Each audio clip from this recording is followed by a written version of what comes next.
Lods, nagamit ka pa ng mga seasoning o mga betchin kapag nagluluto? Hindi na kailangan yun, yung mga betchin tsaka pang magic.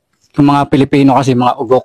Masasarap naman yung mga lasa ng baka, baboy, manok, tapos nilalagyan pa ng ganun para lalong lumasa. Yun na nga mismo yung lasa nun, yung baboy, baka, manok, yun na yun eh. Mas maganda kung single ingredient food.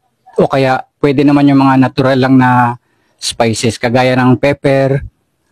Kaya lang naman kasi nagkakaganon dahil yung mga taste bud nyo ay fuck. Pero yung sa amin kasi na naglo-low carb, our taste bud is not as fuck as yours. Kaya sa amin okay lang, mas okay nga sa amin single ingredient food. Pero ngayon magluluto ako nitong balat ng baka na collagen natin. Ito lang mga simple lang mga lalagay natin. Bawang, sibuyas, luya. Gigisahin lang ko lang yan dyan, yung balat, tapos mamaya-maya sasabawan ko na. Tapos lalagyan ko ng star anise. Yun, ganun lang kasimple. Hindi mo kailangan ng fucking betchin tsaka magic.